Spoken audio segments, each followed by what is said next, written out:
नमस्कार दोस्तों, स्वागत है आपका मेरे YouTube channel all in one exam पे। अगर आप बिहार पुलिस 19,838 भर्ती की तैयारी कर रहे हैं तो ये वीडियो आपके लिए बेहद खास होने वाला है। इस वीडियो में हम पिछले साल के प्रश्न पत्रों का विश्लेषण करने वाले हैं, जिससे आपको यह समझने में आसानी होगी कि परीक्षा में किस तरह के सवाल पूछे जाते हैं और किन किन टॉपिक पर ज़्यादा फोकस की जाती है। तो वीडियो को आखिर तक जरूर देखें। शुरू करने वाले हैं बिहार पुलिस सिपाही कांस्टेबल एवं दरोगा के बारे में। ये इसमें काफ़ी इंपॉर्टेंट क्वेश्चन दिया हुआ और प्रीवियस ईयर क्वेश्चन दिया हुआ है, जिसमें आज हम आपको बताने वाले हैं इतिहास, प्राचीन इतिहास के बारे में आपको बताने वाले हैं। इसमें आपका पाषाण काल आ जाएगा, सिंधु सभ्यता, वैदिक सभ्यता, महाजनपद काल, जौन धर्म, बौद्ध धर्म, पारसी एवं यहूदी धर्म, हर्यक एवं शिशुनाग धर्म, शुंग वंश, वह आक्रमण, हिंदू यवन संघ एवं कुषाण के बारे में, गुप्त एवं गुप्तोत्तर साम्राज्य के बारे में, दक्षिण भारतीय राजवंश के बारे में आपको बताने वाले हैं। आगे देखिए, इसमें आपका सीमावर्ती राजवंश एवं प्राचीन कालीन कला एवं चित्रकला के बारे में या राजपूत राजवंश के बारे में बताने वाली टोटल जानकारी आपको प्राचीन भारत के इतिहास में मिलने वाला है। ये सारी इंपॉर्टेंट क्वेश्चन है। बिहार पुलिस सिपाही, होमगार्ड के बिहार पुलिस सिपाही भर्ती, बिहार पुलिस जेल वार्डर भर्ती या बिहार पुलिस आबकारी सिपाही या बिहार पुलिस भर्ती, हर एक शिफ्ट का क्वेश्चन प्रीवियस ईयर क्वेश्चन मिलेगा आपको प्रीवियस ईयर्स क्वेश्चन मिलेगा। 2022 का क्वेश्चन है, 2021 का क्वेश्चन, ये देखिए 2022 का मद्य निषेध का है, अग्निशामक सिपाही का है, आपका बिहार पुलिस सिपाही भर्ती 2021 का है क्वेश्चन, 2020 का क्वेश्चन है। ये सारे के सारे आपको प्रीवियस क्वेश्चन मिलेगा। आज हम शुरू करने वाले हैं प्राचीन भारत का इतिहास। देखिए, पाषाण काल से शुरू करते हैं। पाषाण काल जो है, पाषाण युग में काटने के लिए सामान्यतः प्रयुक्त उपकरण को क्या कहा जाता था? तो ये आपको ग्रासा कहा जाता था। आपको देखिए आंसर देख लीजिए। पाषाण काल जब उस अवधि का संदर्भित करता है जब पत्थर के उपयोग उपकरण बनाने के लिए किया जाता था। उस समय का काल के 3 चरण में विभाजित किया गया था। कौन कौन से चरण है देख लीजिए। देखिए, पूरा पाषाण काल ये है आपका 25 लाख ईसा पूर्व से 10,000 ईसा पूर्व तक। उसके बाद है मध्य पाषाण काल, यह है 10,000 ईसा पूर्व से 6,000 ईसा पूर्व तक। उसके बाद है नव पाषाण काल, ये जो है आपके 6,000 ईसा पूर्व से 1,000 ईसा पूर्व तक है। देखिए, पाषाण युग में काटने के लिए सामान्यतः प्रयुक्त उपकरण को गनासा ही कहा जाता था। ठीक है, अगला क्वेश्चन देखिए, मनुष्य द्वारा पहली बार नियोलिथिक युग में पालतू बनाने वाले पशु कौन थे? मनुष्य द्वारा पहली बार लियोलिथिक युग में पालतू बनाया जाने वाला पशु था आपका कुत्ता। नव पाषाण काल, जिसे हम कहते हैं नियोलिथिक युग में, मानव में सर्वप्रथम कुत्ते को पालतू पशु बनाया था। पाषाण काल में आदमगढ़ तथा बुर्ज होम नामक स्थान में कुत्ते को पालतू बनाने का साक्ष्य मिले हैं। बुर्ज होम नामक स्थल में कब्र में मालिक के साथ कुत्ते को भी दफनाने का प्रमाण मिलता था। ध्यान रखिएगा। चलिए अगला क्वेश्चन देखते हैं। अगला देखिए, क्वेश्चन है कि नियोलिथिक का अर्थ क्या है? तो नियोलिथिक का अर्थ है आपका नव पाषाण काल। नव पाषाण काल को ही नियोलिथिक कहा जाता है।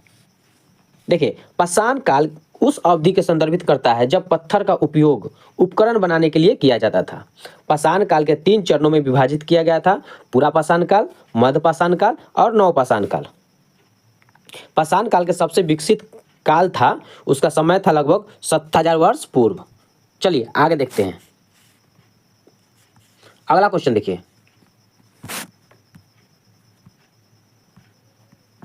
सिंधु सभ्यता के बारे में देख लेते हैं। अगला टॉपिक है सिंधु सभ्यता। पहला सिंधु सभ्यता का पहला नंबर क्वेश्चन देखिए, हड़प्पा के किस स्थल में जलाशय का प्रमाण मिले हैं? तो जलाशय का प्रमाण जो है ये आपको धौलावीरा में मिले हैं। बिहार पुलिस मध्य निषेध के एग्जाम में पूछा गया है, 27 फरवरी 2022 का पूछा गया क्वेश्चन है। ये टोटल प्रीवियस ईयर क्वेश्चन है, ध्यान से देखिएगा। देखिए, हड़प्पा के किस स्थल में जलाशय का प्रमाण मिले हैं? तो ये हो जाएगा आपका धौलावीरा। इसके देखिए, हड़प्पा के धौलावीरा स्थल से जलाशय का प्रमाण मिले हैं। धौलावीरा जो है गुजरात राज्य के कच्छ जिला में लूनी नदी के किनारे स्थित है। इसका उत्खनन कार्य जो है जेपी जोशी तथा रविंद्र सिंह बिष्ट के द्वारा किया गया था। ये सब काफी इंपॉर्टेंट है, ध्यान रखिएगा। अगला क्वेश्चन देखिए, निम्नलिखित में से कौन सा वस्तु हड़प्पा स्थल से प्राप्त नहीं हुआ है? निम्नलिखित में से कौन सा वस्तु हड़प्पा स्थल से प्राप्त नहीं हुआ है? तो ये हो जाएगा आपका सूती वस्त्र। सूती वस्त्र हड़प्पा स्थल से प्राप्त नहीं हुआ है, जबकि बाकी जो भी है ये सब हड़प्पा स्थल से प्राप्त हुआ है।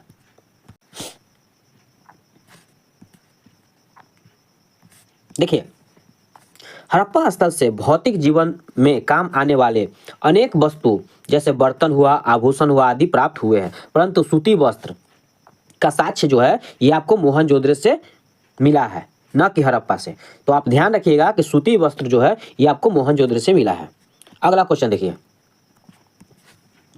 निम्नलिखित में से कौन सा पुरातात्विक स्थल सिंधु घाटी सभ्यता से संबंधित है? तो ये हो जाएगा आपका आहर। आहर जो है, आहर पुरातात्विक स्थल एक ताम्र पुरातात्विक स्थल है जो दक्षिण में है। यह पूर्व राजस्थान में आहार नदी के बाएं तट पे प्राप्त है। आहार नदी के बाएं तट पे प्राप्त है।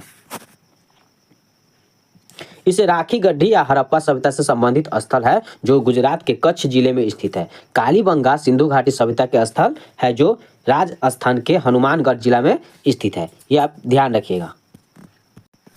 चलिए अगला क्वेश्चन देखिए, क्वेश्चन नंबर 7 है कि हड़प्पा के लोग किस धातु का उपयोग नहीं जानते थे? तो ये हो जाएगा आपका ऑप्शन नंबर डी, लौह। लोहा का जो है ये लोहा का उपयोग नहीं जानते थे।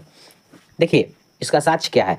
हड़प्पा जो है पूर्वोत्तर पाकिस्तान के पंजाब प्रांत का एक पुरातात्विक स्थल था। यह साहिवाल शहर से 20 किलोमीटर पश्चिम में रावी नदी के किनारे पर स्थित है। इसकी खोज वर्ष 1921 में दयाराम साहनी द्वारा की गई थी। यहाँ के लोग तांबा, कांसा, सोना का उपयोग जानते थे, जबकि यहाँ के लोग को लौह धातु का ज्ञान नहीं था।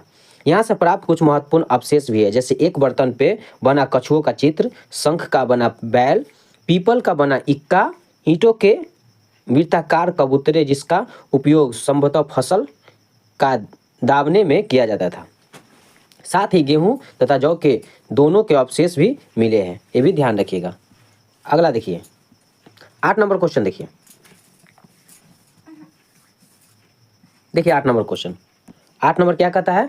हड़प्पा के निवासी डैश के साथ व्यापारिक संबंध रखते थे। तो ये था आपका मोसोपोटामिया। मोसोपोटामिया के साथ व्यापारिक संबंध रखते थे। जैसे देखिए हड़प्पा के निवासी मोसोपोटामिया के साथ व्यापारिक संबंध रखते थे। ये हड़प्पा वासी अपना व्यापार जल मार्ग और स्थल मार्ग दोनों से करते थे। भारत का इतिहास जो है सिंधु घाटी सभ्यता के नाम से शुरू होता है, जिसे हड़प्पा सभ्यता के नाम से भी जाना जाता है। हड़प्पा सभ्यता के नाम से भी जाना जाता है। सबसे बड़ा बंदरगाह जो है ये लोथल है। सबसे बड़ा बंदरगाह लोथल था। मोसोपोटामिया का अभिलेख में वर्णित मेलुहा शब्द का जो है अभिप्राय सिंधु सभ्यता से लिया जाता है। ठीक है, ये भी ध्यान रखिएगा। अगला क्वेश्चन देखिए, क्वेश्चन नंबर 9। क्वेश्चन नंबर 9 क्या कहता है कि निम्नलिखित सभ्यताओं को एक ऐतिहासिक कला अनुक्रम में रखते हुए दिए गए कूटों से ठीक उचित चुनिए। इसमें है, पहला में आपका मिस्र, दूसरा में सिंधु, तीसरा में यूनानी और चौथा में सुमेरियन। तो इसमें आपको चुनना है कि इसमें कौन सा है। तो देखिए पहला में आपका आ जाएगा, इसका option number C right answer हो जाएगा। पहला है आपका मिस्र, ये पहला नंबर हो जाएगा। दूसरा नंबर में आपका हो जाएगा सुमेरियन, तीसरा नंबर में हो जाएगा आपका सिंधु घाटी, चौथा नंबर में यूनानी। देखिए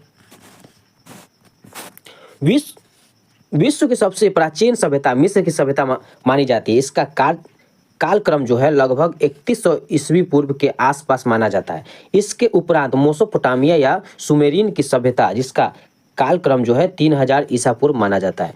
सुमेर इस सभ्यता के मुख्य नगर था। सिंधु घाटी सभ्यता का कालक्रम जो है ये 2350 से 1750 ईसा पूर्व के मध्य माना जाता है। इसे कांस्य युगीन सभ्यता भी कहते हैं। यूनानी सभ्यता का कालक्रम जो है ये आपका 8000 ईसा पूर्व से 1600 ईस्वी के मध्य मानी जाती है। चलिए अगला क्वेश्चन देखते हैं, क्वेश्चन नंबर 10। क्वेश्चन नंबर 10 क्या कहता है कि एक विशाल सार्वजनिक स्नानागार ग्रेट बाथ सिंधु घाटी सभ्यता के कौन से स्थल से मिला है? तो ये आपका ऑप्शन नंबर ए हो जाएगा हड़प्पा, दूसरा है कालीबंगन, तीसरा है चन्हुदरो और चौथा है मोहनजोदड़ो। इसका राइट आंसर हो जाएगा मोहनजोदड़ो। स्नानागार जो है ये मोहनजोदड़ो से प्राप्त है। देखिए 10 नंबर क्वेश्चन क्या कहता है। क्वेश्चन नंबर है कि सिंधु घाटी सभ्यता में एक विशाल सामाजिक स्नानागार ग्रेट बाथ का साक्ष्य जो है ये मोहनजोदड़ो से प्राप्त हुआ है। वर्तमान में यह पाकिस्तान के सिंध प्रांत के लड़काना जिला में सिंधु नदी के दाएं तट पर स्थित। इसकी खोज इस सन 1922 में राखाल दास बनर्जी ने किया था। विशाल स्नानागार का विद्वान जॉन मार्शल ने तत्कालीन विश्व का आश्चर्य बनाया था। ये काफी इंपॉर्टेंट है। अगला क्वेश्चन देखिए, अगला क्वेश्चन है, सिंधु घाटी सभ्यता के लोग पूजा करते थे, किस चीज का पूजा करते थे? तो ये थे आपके Pashupati. Option number C right answer हो जाएगा। सिंधु नदी के किनारे बसी भारत के प्राचीनतम नगरीय सभ्यता की सिंधु घाटी सभ्यता का संदर्भ सभ्यता कहकर पुकारा जाता है।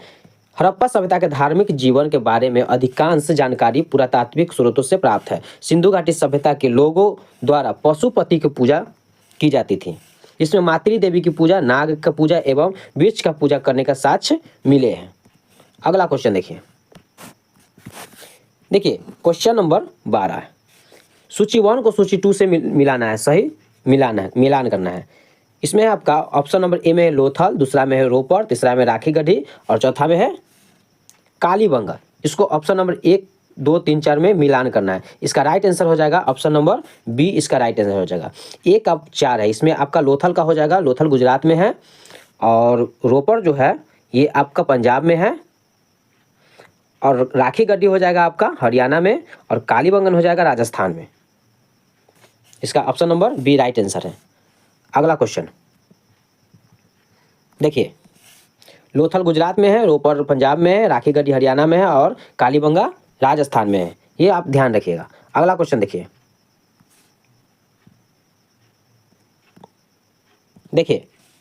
हड़प्पा स्थल किस नदी के तट पर स्थित है? तो हड़प्पा स्थल जो है ये आपका रावी नदी के तट पर स्थित है।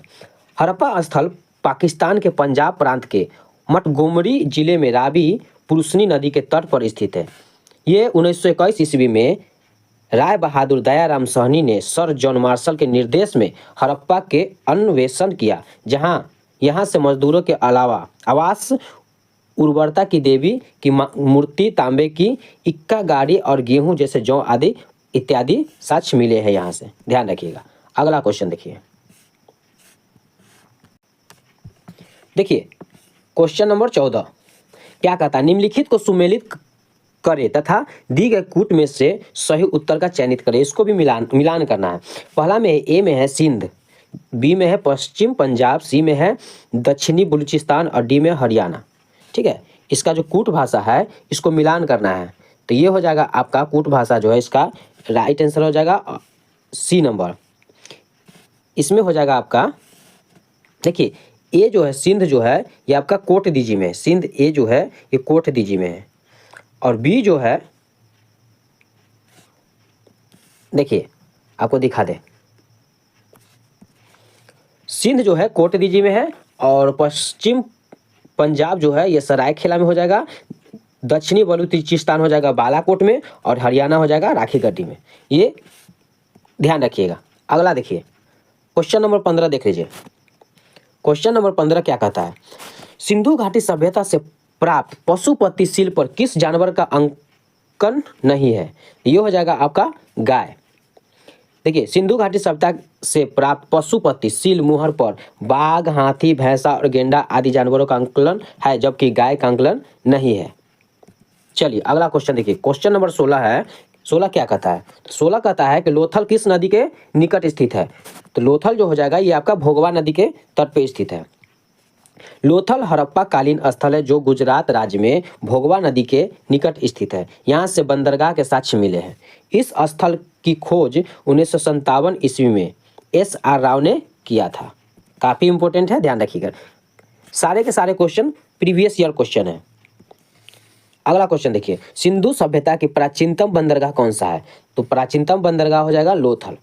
देखिए, सिंधु सभ्यता का प्राचीनतम बंदरगाह लोथल है। यह सिंधु सभ्यता की एकमात्र बंदरगाह वाला शहर भी है जो साबरमती नदी और उसकी सहायक भोगवा नदी के बीच स्थित है। इसकी खोज SR राव ने की थी। यहाँ से प्राचीन काल में मोतियों, रत्नों और गहनों के व्यापार पश्चिम एशिया तथा अफ्रीका तक होता था। चलिए अगला क्वेश्चन देखते हैं। क्वेश्चन नंबर हो जाएगा आपका 18 नंबर क्वेश्चन देखते हैं। देखिए, क्वेश्चन नंबर 18, निम्नलिखित में से कौन सा पुरातात्विक स्थल सिंधु घाटी सभ्यता से संबंधित नहीं है? तो ये हो जाएगा आपका बालाथाल। बालाथाल जो है ये आपका सिंधु घाटी सभ्यता से संबंधित नहीं है। बालाथाल जो है सिंधु घाटी सभ्यता से स्थल नहीं है। यह स्थल राजस्थान के उदयपुर जिले में बालाथाल गांव के पास बेरच नदी के पास एक टीले पर स्थित ताम्रपाषाण स्थल है। इस सभ्यता की खोज 1962 से 63 में डॉक्टर BN मिश्र द्वारा की गई थी। चलिए अगला क्वेश्चन देखिए, क्वेश्चन नंबर 19।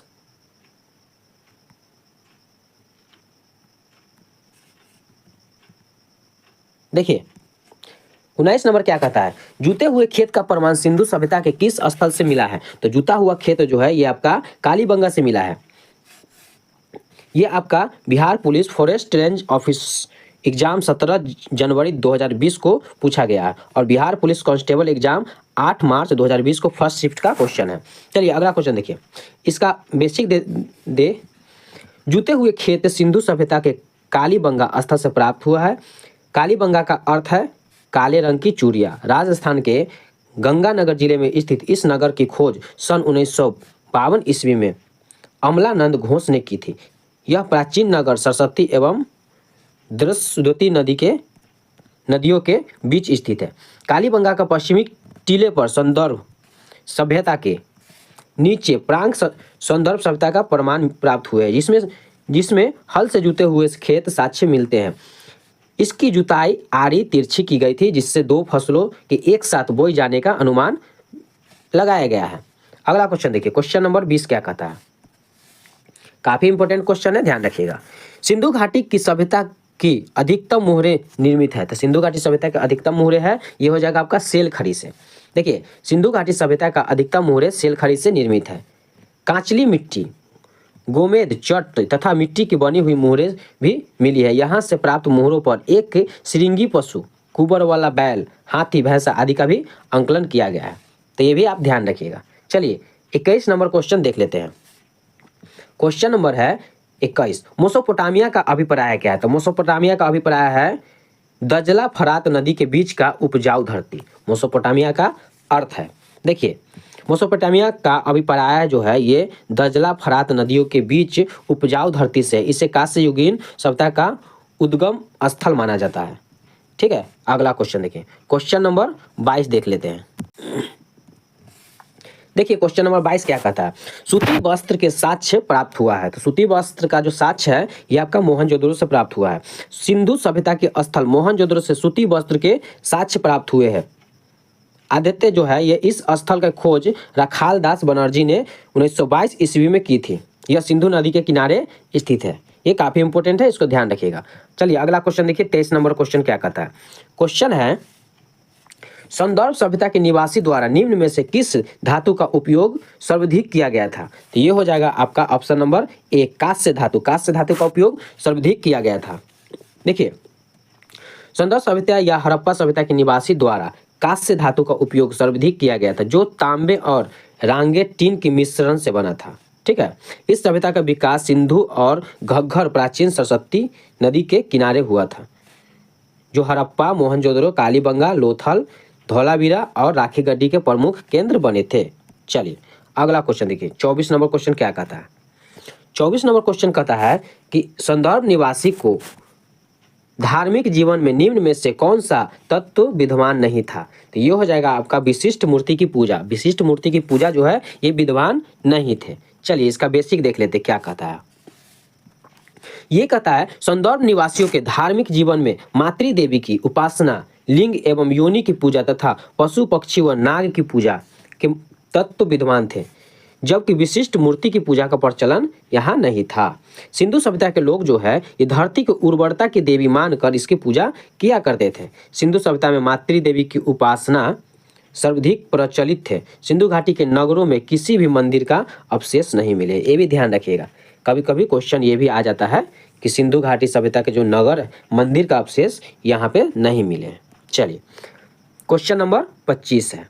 क्वेश्चन नंबर 25 देख लेते हैं। निम्नलिखित में से कौन सा संदर्भ स्थल पंजाब में है। तो पंजाब में आपका हो जाएगा ये देखिए हड़प्पा, रहमान ढेरी, सराय खोला और जलीलपुर, ये सारे के सारे आपका पंजाब में है। देखिए संदर्भ स्थल हड़प्पा जो है, हड़प्पा, रहमान डेरी, सरायखेला और जालिलपुर आदि जो है पाकिस्तान के पंजाब में स्थित है। और संदर्भ सभ्यता के नगर की खोज की खुदाई से हुई है। इसे हड़प्पा या सिंधु सभ्यता भी कहा जाता है। इसका काल जो है ये 3500 ईसा पूर्व से 1300 ईसा पूर्व तक माना गया है। मोहनजोदड़ो, लोथल, कालीबंगा, धौलावीरा और वनवाली आदि इसका प्रमुख स्थल है। इसका जो है प्रमुख स्थल है। चलिए अगला क्वेश्चन देखते हैं।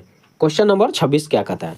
क्वेश्चन नंबर 26 जो है, मोहनजोदड़ो का शाब्दिक अर्थ क्या है?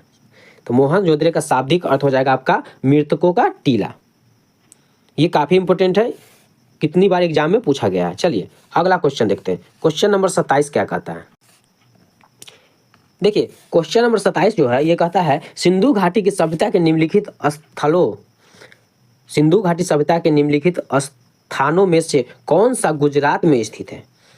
तो गुजरात में आपको लोथल जो है ये आपका गुजरात में है। देखिए लोथल सिंधु घाटी सभ्यता का प्रमुख स्थल है। यह गुजरात राज्य में स्थित है। यह बंदरगाह नगर है जो भोगवा नदी के तट पे स्थित है। ये काफी इंपॉर्टेंट है, ध्यान रखिएगा। चलिए क्वेश्चन नंबर 28 देख लेते हैं। 28 में क्या कहता है? तो ये है आपका सिंधु सभ्यता के निम्नलिखित स्थलों में से किस स्थल में गोदी डाक यार्ड होने का प्रमाण मौजूद किया है? तो ये हो जाएगा आपका लोथल में। देखिए सिंधु सभ्यता के लोथल गुजरात स्थल में गोदी डाक यार्ड जो है ये होने का प्रमाण मौजूद है। यह भोगवा नदी के तट पर स्थित है। लोथल जो है प्राचीन काल में एक फलता फूलता व्यापार केंद्र था, जहां से मोतियों, रत्नों और गहनों का व्यापार पश्चिम एशिया तथा अफ्रीका तक किया जाता था। चलिए अगला क्वेश्चन देखिए। क्वेश्चन नंबर 29 देखिए। 29 से आपका वैदिक सभ्यता शुरू हो रहा है। 29 से वैदिक सभ्यता शुरू है। देखिए 29 नंबर क्वेश्चन क्या आ रहा है अब वैदिक सभ्यता के बारे में। कौन सा वेद धार्मिक अनुष्ठानों की पद्धति का उल्लेख करता है? धार्मिक अनुष्ठानों की पद्धति का उल्लेख करता है तो ये हो जाएगा आपका यजुर्वेद। यजुर्वेद जो है आपका धार्मिक अनुष्ठानों का पद्धतियों का उल्लेख करता है। देखिए यजुर्वेद धार्मिक अनुष्ठान का पद्धति का उल्लेख करता है। भारत के सर्वप्राचीन धर्म ग्रंथ हो जाएगा आपका वेद, जिसके संकलन करता जो है ये महर्षि कृष्ण द्वैपायन वेद व्यास है। अब वेदों की संख्या 4 है। वेद कितने प्रकार के हैं? तो 4 है। पहला है ऋग्वेद, दूसरा है यजुर्वेद, तीसरा है सामवेद और चौथा है अथर्ववेद। इन चारों वेदों का संहिता कहा जाता है। यजुर्वेद में यज्ञों के निम्नों या विधियों का संकलन भी मिलता है। चलिए यह एक ऐसा वेद है जो गद और पद दोनों में प्राप्त है। तो यजुर्वेद जो है ये ऐसा वेद है जो गद और पद दोनों में प्राप्त है। चलिए अगला क्वेश्चन देखिए। क्वेश्चन नंबर 30 क्या कहता है? निम्नलिखित में से कौन सी घटना सबसे पहले घटी थी? सबसे पहले कौन सी घटना घटी थी? तो ये हो जाएगा आपका उपनिषदों की रचना। उपनिषदों की रचना जो है ये आपका option number A right answer हो जाएगा, सबसे पहले घटी थी। देखिए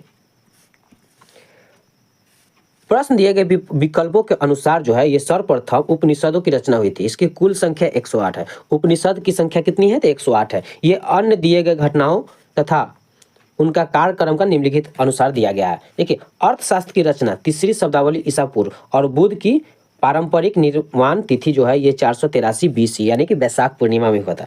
अशोक का शासनकाल हो गया था आपका 268 BC से 232 BC तक। ठीक है, ध्यान रखिएगा। चलिए अगला क्वेश्चन देखते हैं। अगला क्वेश्चन क्या कहता है? क्वेश्चन नंबर 31 है। क्वेश्चन नंबर 31 को मिलान करना है। देखिए आपका है ब्रह्मचार्य, गृहस्थ, वानप्रस्थ और सन्यास, इसको मिलान करना है। इसमें आपका option number D right answer हो जाएगा। इसमें आपका ए ब्रह्मचार्य जो है ये आपका जन्म, ब्रह्मचार्य जो है ये आपका जन्म से है और जन्म से 25 वर्ष तक हो जाएगा आपका ब्रह्मचार्य। गृहस्थ हो जाएगा 25 से 50 वर्ष तक, वानप्रस्थ हो जाएगा 50 से 75 वर्ष तक और सन्यास हो जाएगा 75 से 100 वर्ष तक, यानी कि option number D right answer है। चलिए अगला क्वेश्चन देखिए। अगला क्वेश्चन भी मिलान करना है। इसमें मिलान क्या करना है कि कल्प, छंद, निरुक्त और शिक्षा, इसको एक दूसरे से मिलान करना है। तो इसका हो जाएगा कल्प का जो है यज्ञ हो जाएगा, छंद का शब्दों की उत्पत्ति हो जाएगा, निरुक्त का हो जाएगा मंत्र और शिक्षा का हो जाएगा उच्चारण, यानी कि option number A right answer हो जाएगा। देखिए इसका बेसिक क्या कहता है? बेसिक कहता है कि वेदांग जो है हिंदू धर्म के ग्रंथ है। वैदिक अध्ययन के लिए 6 विधाओं का शाखाओं का जन्म हुआ है जिसे वेदांग कहा जाता है। वेदांग निम्नलिखित है। शिक्षा है जो वेद मंत्रों का उच्चारण करने की विधि का वर्णन करता है। कल्प है जो यज्ञ संबंधित नियम का पालन करता है। व्याकरण है जो प्रत्यय, स्वर और शब्द का बोध करता है। निरुक्त है जो शब्दों का अर्थ है। और ज्योतिष है जो काल का ज्ञान है। और छंद है जो वैदिक मंत्रों का पाठ है। ये काफी इंपॉर्टेंट है, ध्यान रखिएगा। अगला क्वेश्चन है क्वेश्चन नंबर 33। क्वेश्चन नंबर 33 क्या कहता है कि गायत्री मंत्र की रचना किसने किया था? तो गायत्री मंत्र की जो रचना है ये आपके विश्वामित्र ने किया था। गायत्री मंत्र का रचना ऋषि विश्वामित्र ने की थी। इनका उल्लेख ऋग्वेद के 3 मंडल में है जो सविता का समर्पित है। ऋग्वेद में 2 और 7वें मंडल को प्राचीन मंडल के नाम से भी जाना जाता है। और ऋग्वेद के 9वें मंडल में जो है ये सोम देवता को समर्पित किया गया है। तो ये भी काफी इंपॉर्टेंट है। चलिए अगला क्वेश्चन देखते हैं। 34 नंबर क्वेश्चन क्या कहता है कि संग्रहिता का अर्थ होता है। तो संग्रहिता का अर्थ क्या होता है? तो कोषाध्यक्ष होता है। संग्रहिता का अर्थ होता है कोषाध्यक्ष। संग्रहिता जो है इसको कोषाध्यक्ष होता है। ये कोषाध्यक्ष किसी संगठन के खजाने का रखवाली करता है और भागदूत या संग्राहक अधिकारी होता है। उत्तर वैदिक काल में उच्च पदाधिकारियों को रत्नी कहा जाता है। और शतपथ ब्राह्मण में 12 रत्नियों की सूची मिलती है। शतपथ ब्राह्मण में 12 रत्नी की सूची मिलती है। अगला क्वेश्चन देखिए।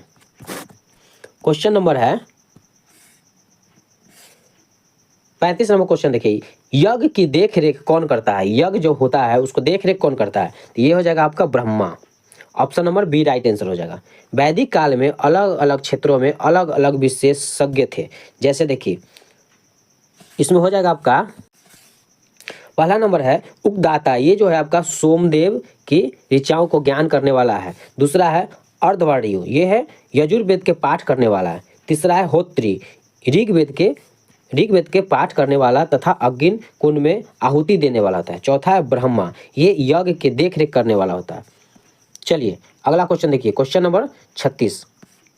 क्वेश्चन नंबर 36 क्या कहता है कि निम्नलिखित में से कौन सा ग्रंथ वैदिक साहित्य का हिस्सा नहीं है? तो वैदिक साहित्य का हिस्सा नहीं है, ये हो जाएगा आपका वेदांग। वेदांग जो है वैदिक साहित्य का हिस्सा नहीं है। वेदांग ग्रंथ वैदिक साहित्य का हिस्सा नहीं है। वेदों को सही ढंग से समझने के लिए वेदांग की रचना हुई है। इसका कुल संख्या 6 है। वेदांग के कुल संख्या 6 है जिसके नाम है शिक्षा, कल्प, व्याकरण, निरुक्त, छंद तथा ज्योतिष। ये आपके 6 वेदांग हैं। अगला क्वेश्चन देखिए। क्वेश्चन नंबर 37 क्या कहता है? क्वेश्चन नंबर 37 है निम्नलिखित 4 वेदों में से किस एक में जादुई माया और वंशीकरण का वर्णन है? ये काफी इंपॉर्टेंट है और आसान भी है। आपको पता होगा कि इसका आंसर हो जाएगा अर्थवेद। अर्थवेद में जादू से संबंधित मंत्र, तंत्र, वंशीकरण का वर्णन, भूत प्रेत, जादू टोना आदि के मंत्रों का वर्णन है। इसमें ऋग्वेद और सामवेद का भी मंत्र लिए गए हैं। अर्थवेद का भाषा जो है ये आपका स्वरूप और आधार पर ऐसा माना जाता है कि इस वेद की रचना सबसे बाद में हुई है। चलिए अगला क्वेश्चन देखिए। क्वेश्चन नंबर 38 क्वेश्चन देख लेते हैं। 38 नंबर में क्या कहता है कि वैदिक काल में वन व्यवस्था किसके प्रतिपादित की गई थी? तो वन व्यवस्था आपका मनु के प्रतिपादित की गई थी। देखिए वैदिक काल में वन व्यवस्था का प्रतिपादन मनु द्वारा किया गया था। मनु द्वारा रचित मनु स्मृति में समाज के 4 वर्णों में विभाजित किया गया था। पहला है ब्राह्मण, क्षत्रिय, वैष्णव और शूद्र। वैदिक काल में वन व्यवस्था क्रम पर आधारित है, परंतु उत्तर वैदिक काल में जो है ये आपका वन व्यवस्था का आधार जन्म ही गया था। चारों वर्णों का सर्वप्रथम वर्णन ऋग्वेद के 10वें मंडल में पुरुष सूक्त से मिलता है। चलिए अगला क्वेश्चन देखिए। क्वेश्चन नंबर हो जाएगा आपका 39 नंबर क्वेश्चन देख लेते हैं। देखिए 39 नंबर क्वेश्चन क्या कहता है? मान्यता अनुसार महाभारत की लड़ाई कुरुक्षेत्र में कितने दिन तक लड़ी गई थी? तो ये हो जाएगा आपका 18 दिन तक। Option number C right answer हो जाएगा। कुरुक्षेत्र युद्ध कौरवों और पांडवों के मध्य हस्तिनापुर साम्राज्य के सिंहासन की प्राप्ति के लिए लड़ा गया था। यह युद्ध 18 दिनों तक लड़ा गया। वर्तमान में कुरुक्षेत्र हरियाणा में स्थित है। चलिए ये काफी इंपॉर्टेंट है। अगला क्वेश्चन देखिए। क्वेश्चन नंबर 40 क्या कहता है?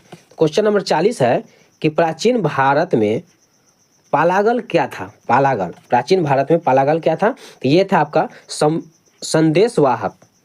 पालागल का अर्थ होता है संदेशवाहक। प्राचीन भारत में पालागल संदेशवाहक को कहा जाता है। पालागल का उल्लेख शतपथ ब्राह्मण से मिलता है। चलिए अगला क्वेश्चन देखिए, क्वेश्चन नंबर 41 है, ये आपका महाजनपद यहाँ से शुरू हो रहा है। चलिए महाजनपद के बारे में भी देख लेते हैं। हर टॉपिक से एग्जाम में पूछा गया क्वेश्चन है, ये काफ़ी प्रीवियस ईयर क्वेश्चन है, आप इसे ध्यान से पढ़िएगा। बिहार पुलिस के लिए काफ़ी इंपॉर्टेंट क्वेश्चन है। चलिए अगला क्वेश्चन देखिए, कौन सा जनपद 6ठी और 4वीं शताब्दी ईसा पूर्व के मध्य सबसे शक्तिशाली महाजनपद बना? तो ये हो जाएगा आपका option number D, Magadh. Magadh जो है ये सबसे शक्तिशाली जनपद बना। देखिए मगध के बारे में क्या कहता है। मगध जो है ये जनपद 6ठी एवं 4वीं शताब्दी ईसा पूर्व के मध्य सबसे शक्तिशाली महाजनपद बना था। मगध की राजधानी पाटलिपुत्र थी। मगध की राजधानी पाटलिपुत्र थी। उत्तर में गंगा, पूर्व में चंपा नदी और पश्चिम में सोन नदी से राज्य घिरा हुआ था। प्राचीन ग्रंथों के अनुसार बृहदर्थ मगध के सबसे पहले ज्ञात शासक था। प्रसिद्ध मौर्य राजवंश सहित महान भारतीय साम्राज्य मगध में उत्पन्न हुए हैं। अगला क्वेश्चन देखिए, क्वेश्चन नंबर 42 है, निम्नलिखित में से मगध साम्राज्य का कौन सा शहर गंगा, सोन और गंडक के संगम पे बसा है? ये काफी इंपॉर्टेंट है, ध्यान रखिएगा। तो ये हो जाएगा आपका पाटलिपुत्र। पाटलिपुत्र जो है ये आपका गंगा, सोन और गंडक के बीच स्थित है, उसी के संगम पे बसा हुआ है। देखिए 6ठी शताब्दी ईसा पूर्व में उत्तर भारत के 16 महाजनपदों में से प्रमुख व सर्वाधिक शक्तिशाली रहे मगध साम्राज्य। मगध साम्राज्य की राजधानी रहा पाटलिपुत्र। वर्तमान में ये पटना है, पटना शहर। 3 प्रमुख नदियों जैसे गंगा, सोन और गंडक के संगम पर बसा हुआ है। पटना जो है आपका गंगा, सोन और गंडक के संगम पर बसा हुआ है। ये हर्यक वंश के शासक उदयन ने मगध साम्राज्य की राजधानी को राजगिरी से स्थानांतरित करके पाटलिपुत्र बनाया था। 250 ईसा पूर्व में तृतीय बौद्ध संगीति के आयोजन भी अशोक के कार्यकाल में मोगली-पुत्तस्थित के अध्यक्षता में यहीं पर किया गया था। चलिए अगला क्वेश्चन देखते हैं, क्वेश्चन नंबर 43 है, निम्नलिखित का मिलान सही से करना है। इसका मिलान करना है अंग, काशी, कौशल और वत्स्य, इस तीनों का मिलान करना है। तो देखिए ए का हो जाएगा आपका। चलिए इसके बारे में पूरी डिटेल से समझते हैं। देखिए बौद्ध ग्रंथ जो है अंगुत्तर निकाय में कुल 16 महाजनपदों का वर्णन किया गया था। यहाँ भगवती सूत्र जौन ग्रंथ में भी 16 राज्यों का उल्लेख दिया गया है। इन 16 महाजनपदों के नाम इनकी राजधानी पर निम्नवर्त किया गया है। चलिए देखिए यहाँ से कौन कौन राजधानी किससे बना है। अंग की राजधानी हो जाएगा चंपा, मगध का गिरिव्रज या राजगिरी है, मल्ल का कुशावती या कुशीनारा होता है, काशी के वाराणसी है, कौशल के श्रावस्ती है। अगला देखिए पंचाल, पंचाल के अहिछत्र या कामपियल है। कुरु, कुरु का इंद्रप्रस्थ हो जाएगा, बज्जी का विदेह हो जाएगा या मिथिला हो जाएगा, मत्स्य का विराटनगर हो जाएगा, वत्स्य का कौशाम्बी हो जाएगा, सूरसेन का मथुरा हो जाएगा, चेदी का शक्तिमती हो जाएगा, अस्मक का पोतल या पोटली हो जाएगा, अवंती का उज्जैन या महिष्मती हो जाएगा। उसके बाद आ जाएगा गंधार, गंधार का तक्षशिला हो जाएगा और कंबोज, कंबोज का हाटक या राजपुर हो जाएगा। चलिए अगला क्वेश्चन देखते हैं। अवंती की राजधानी थी, अवंती की राजधानी कहाँ थी? तो ये हो जाएगा आपका उज्जैन। अवंती की राजधानी उज्जैन अभी ऊपर में बताया गया है। चलिए आपको बताया अवंतिका या अवंती प्राचीन समय में भारत के 16 महाजनपदों में से एक था। यह जनपद उत्तर और दक्षिण 2 भागों में विभक्त था। उत्तरी भाग की राजधानी उज्जैन तथा दक्षिणी भाग की राजधानी महिष्मती थी। चलिए अगला क्वेश्चन, क्वेश्चन नंबर 45 देख लेते हैं। 45 क्या कहता है? क्वेश्चन नंबर 45 कहता है कि चंपा जो है, चंपा निम्नलिखित में से किस महाजनपद की राजधानी थी? तो चंपा हो जाएगा आपका अंग की राजधानी चंपा है। चलिए अगला क्वेश्चन देखते हैं, क्वेश्चन नंबर 46। देखिए मगध की आरंभिक राजधानी कौन सी है? मगध की आरंभिक राजधानी हो जाएगी आपका गिरिव्रज। गिरिव्रज जो है ये मगध की आरंभिक राजधानी थी। मगध प्राचीन भारत के 16 महाजनपदों में से एक था। इसकी प्रारंभिक राजधानी गिरिव्रज या राजगिरी थी। यह बिहार के वर्तमान पटना, गया या शाहाबाद नगरों में समाहित किया गया है। चलिए अगला क्वेश्चन देखते हैं। मगध राज्य का प्राचीनतम राजधानी थी, मगध राज्य का प्राचीनतम राजधानी कौन सी थी? तो ये हो जाएगा आपका राजगिरी। अगला क्वेश्चन देखिए। चलिए 48 नंबर क्वेश्चन से आपका जौन धर्म शुरू हो रहा है। तो जौन धर्म के बारे में देख लेते हैं। ये सारे क्वेश्चन प्रीवियस ईयर क्वेश्चन है, काफी इंपोर्टेंट क्वेश्चन है, ध्यान रखिएगा। देखिए, जौन धर्म के 23वें तीर्थंकर कौन थे? तो 23वें तीर्थंकर थे आपका पार्श्वनाथ। जौन धर्म के 23वें तीर्थंकर पार्श्वनाथ थे। देखिए, जौन धर्म के 23वें तीर्थंकर पार्श्वनाथ जो वाराणसी राजा अश्वसेन के पुत्र थे। इनकी माता का नाम वामादेव था। इन्होंने 4 महाव्रत के पालन करने की शिक्षा दी। सत्य, अहिंसा, असत्य तथा अपरिग्रह। इन्हें सम्मेलन शिखर पर्वत पर निर्माण की प्राप्ति हुई थी। अगला क्वेश्चन देखिए, क्वेश्चन नंबर 49। जौन धर्म के अंतिम तीर्थंकर महावीर की मृत्यु कहाँ हुई थी? काफी इंपॉर्टेंट क्वेश्चन है फ्रेंड्स, ध्यान दीजिएगा। तो ये इनका जो है मृत्यु पावापुरी में हुआ था। महावीर की मृत्यु पावापुरी में हुआ था। देखिए, महावीर स्वामी जौन धर्म के 24वें एवं अंतिम तीर्थंकर थे। तीर्थंकर के रूप में जाने जाते थे। इनका जन्म जो है 540 ईसा पूर्व में कुंडल ग्राम वैशाली में हुआ था। 72 वर्ष की आयु में इनका निर्माण 468 ईसा पूर्व में बिहार राज्य के पावापुरी राजगीर वर्तमान नालंदा में हुआ था। चलिए अगला क्वेश्चन देखते हैं, क्वेश्चन नंबर 50 देखते हैं। निम्नलिखित में से कौन जैनों के 23वें तीर्थंकर थे? 23वें तीर्थंकर हो जाएगा आपका पार्श्वनाथ।